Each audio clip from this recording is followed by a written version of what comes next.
Hello. Hey, Longo. Yeah.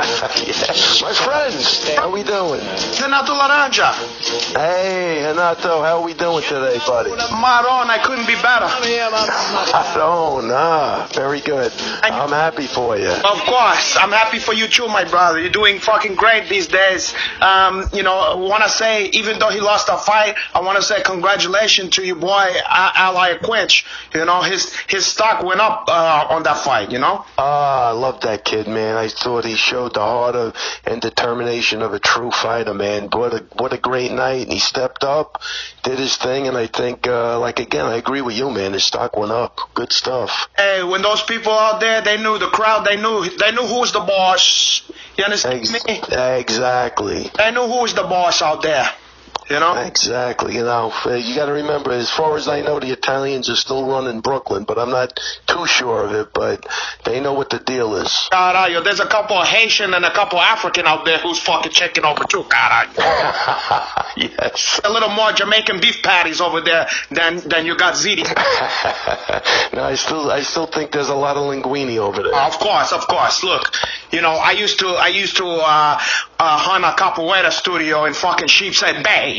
I bet you that went over big. Yeah, well, not really. They closed us down shortly after. What do you? No question. I always wondered this about Al Iaquinch. Is he have is that an Italian last name or that's like a Spanish last name? What is that kid? No, that's Italian. He's Italian. He's Italian. Okay, I thank that for her because I thought maybe he was one of these Puerto Rican kid who sounds Italian or something like that. No. If he was a Puerto Rican, we wouldn't even allow him on the team. No, you have to be Italian. It's like to be a made guy on that team. You need the Italian bloodline. Of course, that's why you got that Sicilian kid. What do you call him? Aljamain Jackson or whatever. Yeah. No, well, we end his name in a vowel when he walks through the door. Oh, you call him Aldo? Yeah, Aldo. Yeah, Aldo. He's like, Aldo. Aldolino. I love it. Aldorino. You tell all the white girls that he's Sicilian, huh? Yes, exactly, man. You've seen True Romance? Yeah, but I know that scene. Exactly, man. His ancestry goes back to the Moors. He is Sicilian, Aljo. But then when he showed those white ladies, those Italian girls, he showed them that eggplant is all over Pojaca. Yes, they're very impressed with his eggplant. What did they call it? Milajan?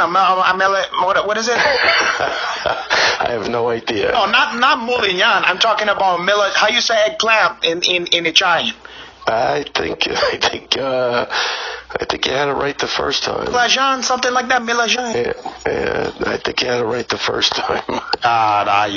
Well, enough about black people. Talk about and to celebrate Italian Americans. Just like do the high thing. American Italians only. I always look forward to doing that scene with you. I want to be Danny Aiello in that scene. Well, don't count your chicken. Don't count your chicken parmesan before it's hatched, because we're gonna do that show again, my brother, and but I'm gonna wait till we have the hype money. We're gonna do big time. I could nail that role, buddy. I'm telling you, I could nail that role. And I'm gonna have fucking Weidman and what's his other Italian Mama Luke over there? Gian Volante. There you go. You're gonna have Gian Volante. Those guys are gonna be Vito and Pino, and then you're gonna have fucking Aljo is gonna be Mookie, and then you're gonna. I love it. I play bugging out, Yeah, I'm sure they told you as an old wives' tale. Matt told you that old wives' tale that's going around about Gian Volante. No, you didn't hear that? No, they said when you die, if you were good in this lifetime, you come back as Gian Volante's cock. Oh, it's like that, huh? Oh yeah. Oh, that's a big thing. Yeah. God, are you? You never heard that? I never heard that, but you know what? Please remind me to keep my fucking females away from that guy. Oh, yeah, definitely. Definitely. Don't even let him look in that direction. He gives you the malocchio. He'll suck him right in, that guy. Oh, malocchio. Yeah. That guy. I put a curse on that one. I hope his dick works. That thing is from ball. caralho. But Funny stuff. so we're not here to talk about the Hester team and all that kind of stuff. I want to focus on you because everybody's always talking about you team members and all the shit you're doing for your champions and whatnot. But you know what? You're something of an enigma, my brother. A lot of people go, look, this fucking guy, Hey Longo, he looked like he owned a pizzeria. He look less than a guy who's one of the great trainers of mixed martial art. And they wonder, how the fuck this guy, he's like a magician. Where the fuck he learned these skills? How he knows the game plans? What is your background? Well, first off, is one of the best trainers out there is Mark Henry, and he owns a pizzeria. So I think maybe owning a pizzeria and being a good trainer is kind of mandatory. Oh, Mark Henry, I have a pizzeria. Oh, yeah, big pizzeria. Does fantastic with that pizzeria. Where he's at? He's in Jersey. Oh, Maron. You got to get out there, man. But Henry, that don't sound like a fucking Italian name here. You know, he's as Italian as they come. Oh, what was his heel name before they... I don't know. I'm not really sure, but he's definitely Italian. We got to check his papers, porra caralho. Yes. But go ahead. So you want to know my background? That was it. I'm an enigma. Well, hey... You're careful. This is a family show. I know. I thought you were insulting me for a minute. No, caralho. I know you're Sicilian, but not that dark. Yeah, no, I'm a Jeet Kune Do stylist. You know, the old Bruce Lee stuff. Trained with a lot of guys out on the West Coast. So you were like Matt Serra. His dad was like a Jeet Kune Do Italian. No, his father was a Wing Chun guy, but which is kind of part of which is a pretty good part of Jeet Kune Do. But yeah, his dad was really into Wing Chun heavily, so much so that when Matt left Wing Chun and did Jiu-Jitsu, I don't even think they talked for like 3 months. Oh, caralho, it's a big deal over there. But between yeah, you know, I don't know about you're talking about your Jeet Kune Do and Wing Chun and fucking Tommy Chong and all that kind of. Oh yeah, everybody's got a Wing Chun tonight. You know that. It's all the same. It's all it's all Chinese. It's Chinese to me, porra. Yeah. Yes, it is. Wing Chun. All I know is how to sit down and order a meal, porra. Very good. Chinese spare hip. But okay, so you did the Wing Chun or Chinese, you did Chinese Kung Fu or whatever the fuck you did. Yeah, Chinese Kung Fu and a lot of Jeet Kune Do, which was, a lot of Kali, which is a knife and a stick, which I still do today. You know, I was doing an interview the other day where I was telling everybody that, me and Al do a lot of knife training too. Well, we did. We haven't done it in a while, but he really loves the weapons training, and I think it helps him with his hands. Look, getting into knife fights and stabbing Puerto Ricans at the San Gennaro Fest ain't the same as doing Filipino martial arts. You guys you can't just call it Kali. Yeah, exactly. No, I agree with you 100%. It's definitely different than stabbing somebody at the feast. Yeah, come on, my brother. Yeah. So you and Al are sitting there fucking just trying to slash at each other with butterfly knives and shit like that? Yeah. We up the ante, yeah. You guys are stuck in the 80s. You're probably throwing ninja stars at each other and wearing... We're not going that far, but we do try to stick each other every so often. I can only imagine. I can imagine. So you used to watch, did you used to love all the old movies in Chinatown and shit like that? Like the old Kung Fu movies and whatnot? I mean, I used to see them, but I'm not going to say I loved them. I really liked the Bruce Lee movies. The Chinese movies down on Canal Street were a little over the top for me, but... You didn't like the Shaw Brothers stuffs?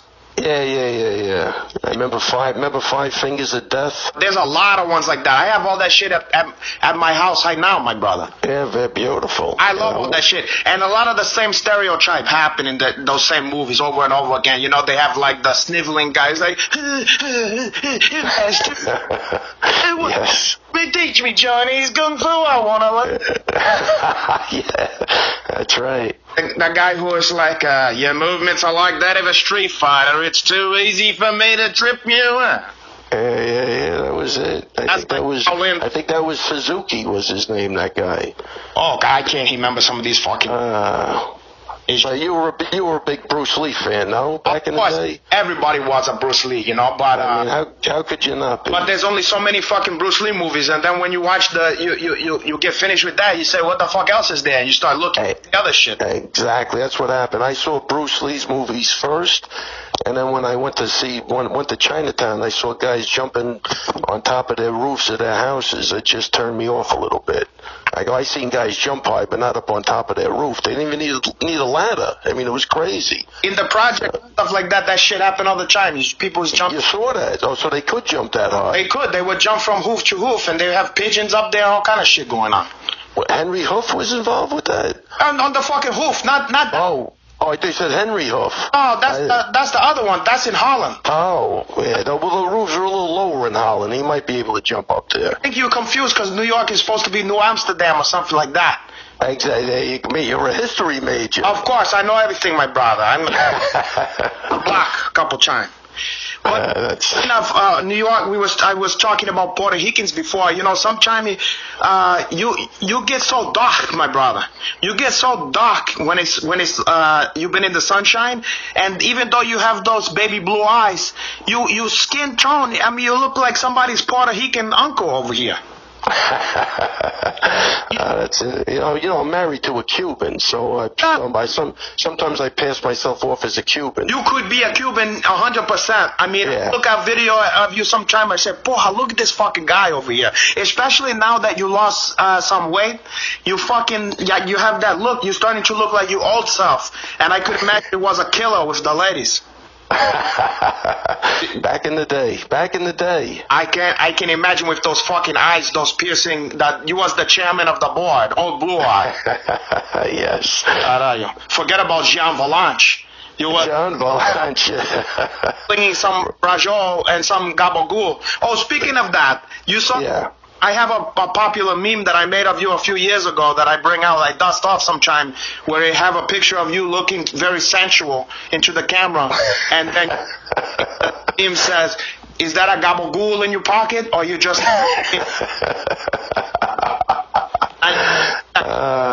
Comment on that the other day. Yeah, I sent you a comment on that. I said, "I'm just happy to see you." Yeah, you honored that I was, I paid tribute to you, like in the old. This is big stuff, man. You were one of my favorite fighters. Well, I appreciate that. Look, I mean, if I had a nickel for everybody who I was their favorite fighter, but yeah, I mean, it was a tribute to you, to put that and to talk about your gabagool, I mean, and stuff like that. And I wanted to put Brad. And I gotta tell you, Renato, I don't let many people talk about my gabagool like that. Oh! Hey, listen, I was trying to help you, my brother. I was trying to help you. Dang, okay? You can't have Cuban food every fucking night. God, yes. But I was gonna put brajol, but that fucked up thing is when you spell it, it look like brachio, and nobody's gonna know what the fuck I'm talking about. Exactly. Even some Italian people don't even fucking know how to spell brajol. That's really bad. They say, well, I don't think I've ever had the brachiole. Yeah. Oh God. You know the guy's not a real Italian, and that's how we sniff him out around here. Well, you know what's fucked up? Because sometimes you get you get guys that are undercover. They try to get into the gym, and I say, how about I write it down, and they go, no, I'm not really good with the brachiole. Then I know right away. This guy's a fake, man. This is what we do. Not the real deal, my brother. I mean, you know what's another thing? Sometimes these guys don't even know. I know an Italian guy, and he's very Italian. He didn't even know what that Maron. He didn't know Maron was just saying Madonna. Yeah. Nice. Some guys think it's just Maron, like Mahon, like with the Aron or something like that. I know the Irish guys think it's Mahoney. Oh God, yeah. Or it's like they think it's fucking Steve Gutenberg in the Academy, Police Academy. But Maron.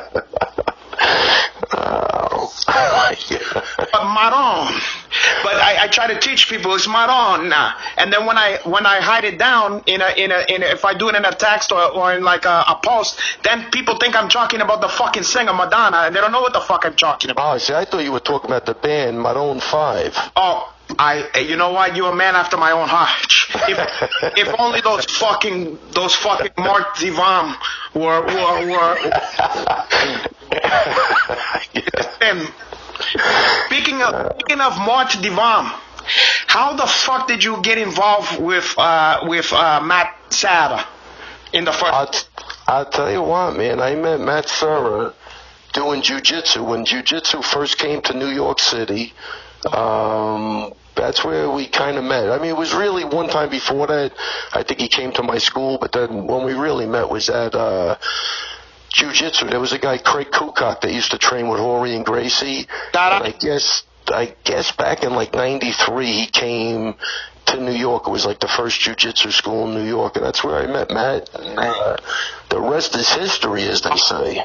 So at that time you was a Jeet Kune Do stylist. And yes. You did, and then you transitioned. You did some Jiu-Jitsu. Now here's what I want to know: how did you got to the point where you got these fighters? You knew how to guide these fighters in MMA. Like how you made that transition? Like you know what it is, Fernando. I want to tell you on a serious note too. It really was just trial and error, like everybody else was doing back then. It was so new that nobody knew anything, and I had a couple of kickboxing champions at the time. So to stand up, with between the boxing and the Thai boxing, I had down, and then the Jiu-Jitsu was new to everybody, and then we just started putting it together and experimenting, and like anything else, the on-the-job training was sparring and actually fighting. So we made the adjustments. Yeah. The American kickboxing too, where you wear like the pajama bottoms and no shirt. Yeah. I had a couple of champions in the pajama part. Yeah. I like that style. Because you got to remember, in New York, you couldn't do kickboxing. You couldn't do Thai boxing. It wasn't only sanctioned. Yeah. It was above the waist, so you had to stick with American rules kickboxing. Yeah. Like Sugarfoot or Superfoot Wallace and all that shit, yeah? Exactly. All of those guys, And then you had John Yves Terrio and all these fucking guys. Yeah. John Yves Terrio. I had a fighter called Mike Ryan who I just showed this picture to Duke. That's when I met Duke Rufus. I went down to my guy was a sparring partner with Rick Rufus for the John Yves Terrio fight. Back in, I think that was 93 or 94. We went down to Georgia at Evander Holyfield's gym, and he was, we went down for like 10 days. He was a sparring partner for the John Yves Terrio fight. And Rick Rufus was a badass back then, really good. And so was the whole shit at the time. Yeah.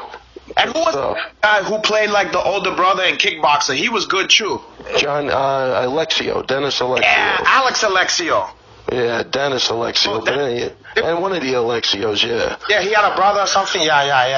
Yeah, good stuff though, man. Yeah, Dennis Alexio was a tough dude. Yeah. Before the UFC, I used to watch a lot of that shit. That was other than boxing, because my dad used to show me a lot of old boxing fights and shit. And then, awesome, man. Then I would want to see, anytime they showed those ISKA, I used to love that. And then of course the UFC, boom, everybody's hooked on that one now, Yeah, that's it. It kind of made everything else extinct. I was thinking, talking to you and Matt Serra, I was thinking about, you guys kind of plugged into the Italian American fighting community. I was thinking, you remember that thing they had in like on BET some years back? It was like a black Afrocentric fighting league called Ring of Iron. Oh yeah, I do remember that. It was crazy. Yeah. Yep. They had brothers wearing kufis and like. That didn't last long, but it was that was pretty good. So imagine we was to set up an all Italian American version of Ring of Iron, porra cara. Can you fucking imagine the hating? I say we do that. Now, what would be the name of that? So that was Ring of Iron. I don't know. Hang of this could be Ring of Tony. You see, already you're speaking my language. Hang of Tony. Hang of Tony. Yeah, I love it. You know what? I love it. Hang of Tony. I'm serious about this, my brother, and we can also to get into you. We can do some cross promotion with you, pizzeria. Because Post Pizza, hey Longo, hey's original, boy. Because I know that other scumbag took you recipe and stuff. And before I forget, now how the fuck? Now, Chris Weidman, that's not an that's not a what? Italian. No, he's Italian. He wants to be Italian. Yeah, that's the difference. Italian. He wants to be Italian, so we're actually thinking of making him Italian. We're not really sure yet. Well, and this is something I just wanted to, because he's like Tom Hayden in The Godfather. Like Tom Hayden really wasn't Italian, but he was kind of Italian. That's Weidman. Weidman is our Tom Hayden. Yeah, but Tom Hayden was give out advice and stuff like that. You know what? Yeah, well, we go to Weidman for advice sometimes. Listen, I wanted to bring up Chris Weidman also because I appreciate that. That you guys still was able to forgive me for the unpleasantness that happened before, because I had met, as you remember, some years back Chris Weidman at a charity seminar that we was both at. I remember the situation perfectly. And I exposed him. I think he was upset because I was exposed the fact that he was an Italian, and I told him that the story of how you found him as a Jewish kid in the Diamond District, and you found him to sweep up your pizzeria, and was making garlic knot and strong ball, and then you some technique. It's kind of like the Karate Kid or something like that, but it's more like a Judeo-Italian.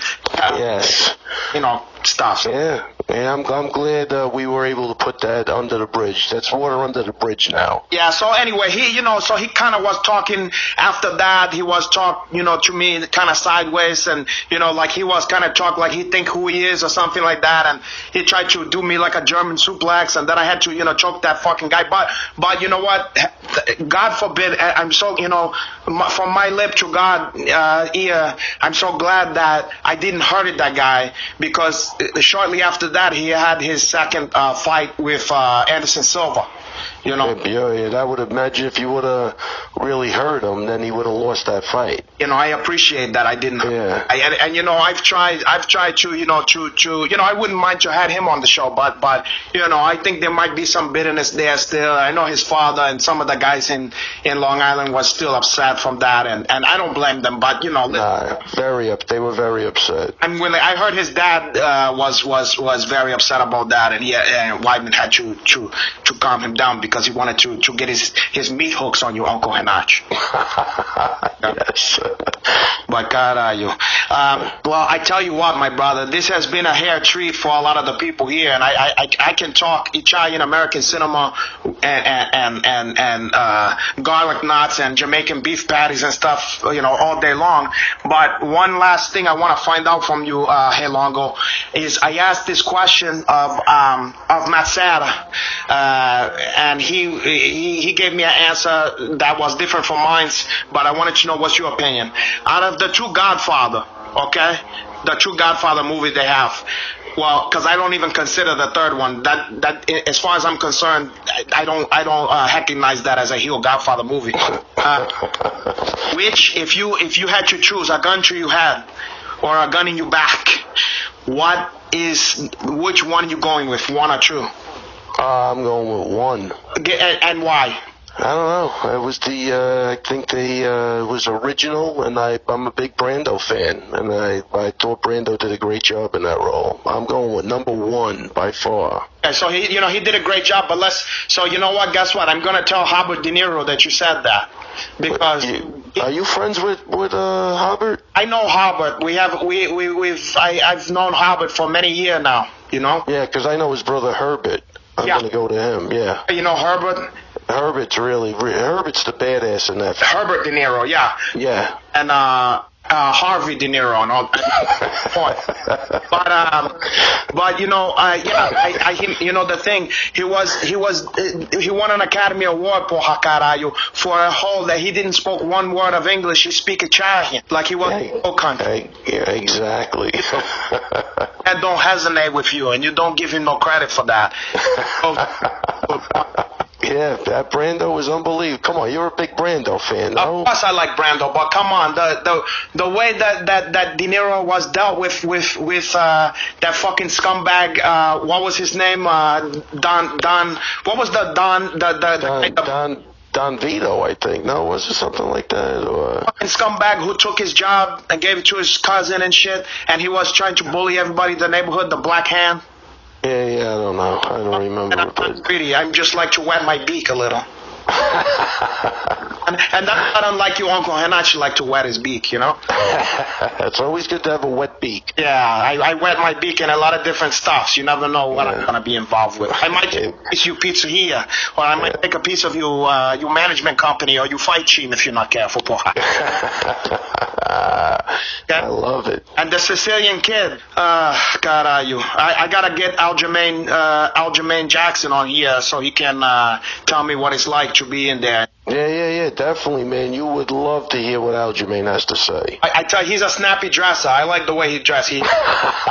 You like when I borrow his gold chain every so often, so I feel like a big shot.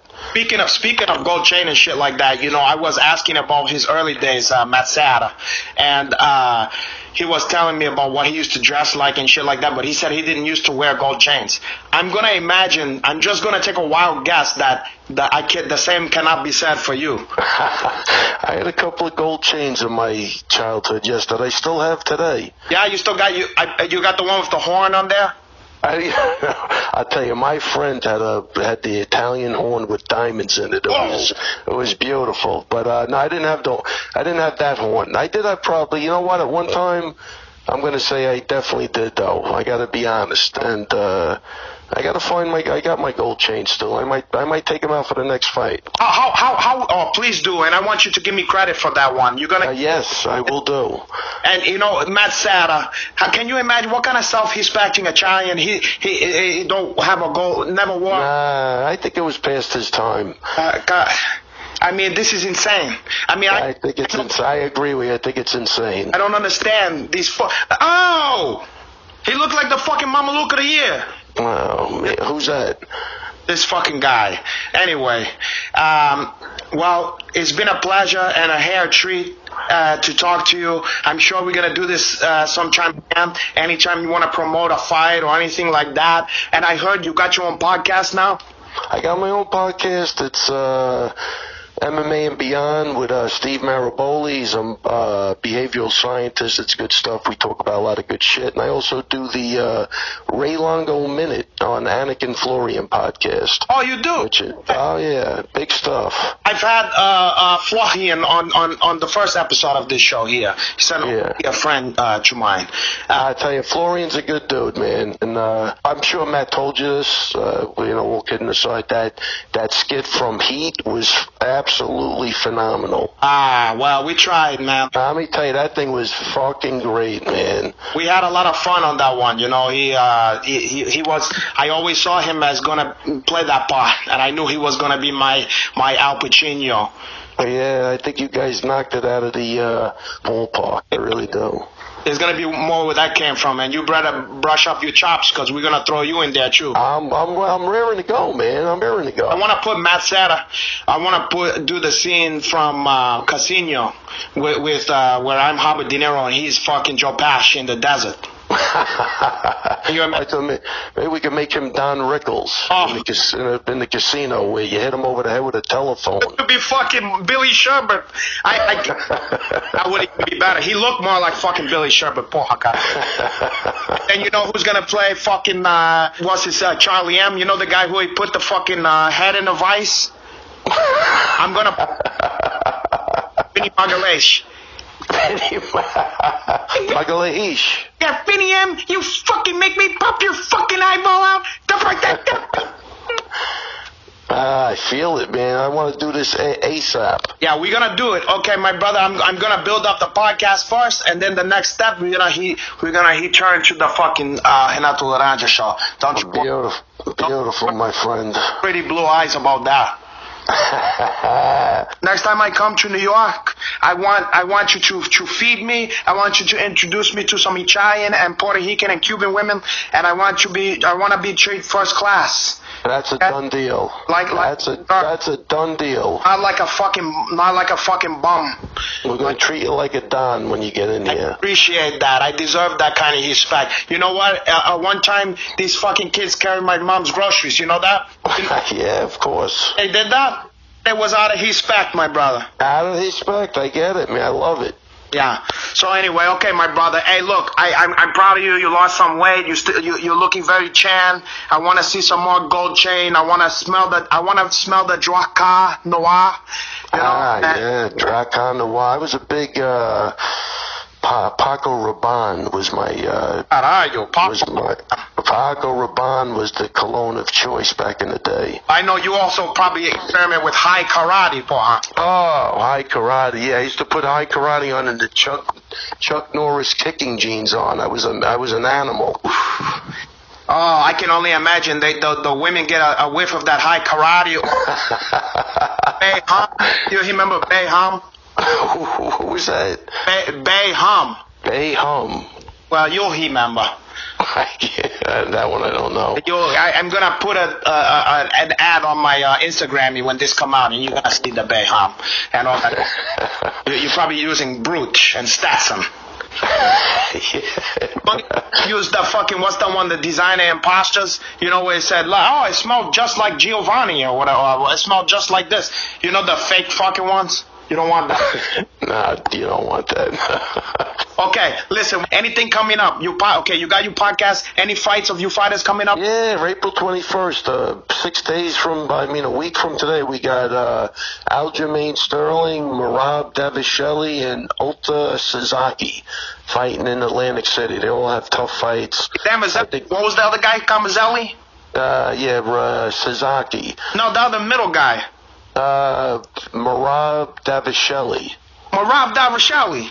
Yeah, Merab Davisheli. We just call him Robert Pinelli. He's half Muslim, half Italian. Yeah. Davisheli. Yeah, you're kind of close. And then the Chinese kid, you gave him an Italian name too, porra caralho.